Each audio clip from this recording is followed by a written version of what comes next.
brought to you by V-Guard. TV nine super prime ટાઈમમાં આપનું સ્વાગત. હું છું જગદીશ. સમાચારની શરૂઆત અને સૌથી પહેલા વાત કરીશું અનરાધાર વરસાદની.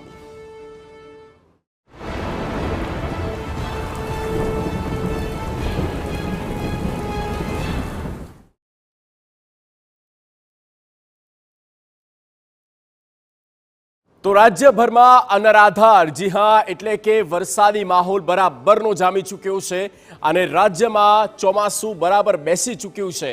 100થી વધુ તાલુકાઓ છે જ્યાં વરસાદ પડી રહ્યો છે અને 10 તાલુકાઓમાં 1 ઇંચ કરતાં વધુ વરસાદ નોંધાયો છે. કેટલીક વિગતો આપણે સ્ક્રીન પર આપી રહ્યા છે. મેઘરાજાએ જે જમાવટ બોલાવી છે એટલે કે રાજ્યભરમાં ચોમાસું બરાબરનું બેસી ચૂક્યું છે, જામી ચૂક્યું છે.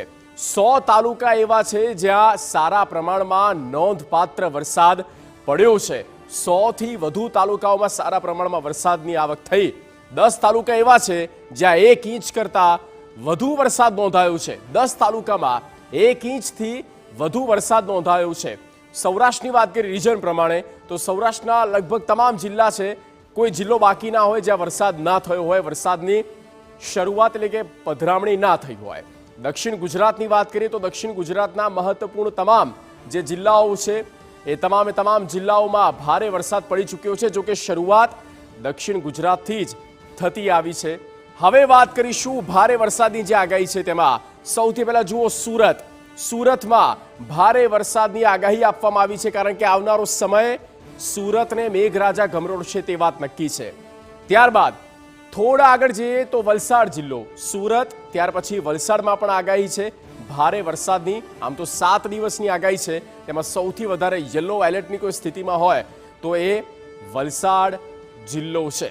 ત્યાર પછી વલસાડની અડોઅડ આવેલ નવસારી જિલ્લો, ત્યાં પણ ભારે વરસાદની આગાહી છે. એટલે કે દક્ષિણ ગુજરાતનો જે આખો બેલ્ટ છે ત્યાં વરસાદ થઈ શકે સારા પ્રમાણમાં. સાબરકાંઠામાં ભારે વરસાદની આગાહી આપવામાં આવી છે. સાબરકાંઠામાં પણ સારા પ્રમાણમાં વરસાદી વાતાવરણ દેખાઈ રહ્યું છે. આગાહી પ્રમાણે ખેડામાં પણ ભારે વરસાદ પડી શકે છે. જિલ્લા પ્રમાણે મેં આપને બતાવી રહ્યા છે અને એક તરફ એ નકશો પણ જ્યાં એ વ્હાઇટ રંગ દેખાઈ રહ્યો છે એ એનો વિસ્તાર. હવે વાત કરીશું અમદાવાદની.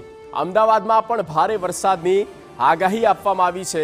અમદાવાદ કે જે હજી આમ જોવા જઈએ તો કોરું ધાકોર જેવું છે, ત્યાં ભારે વરસાદની આગાહી.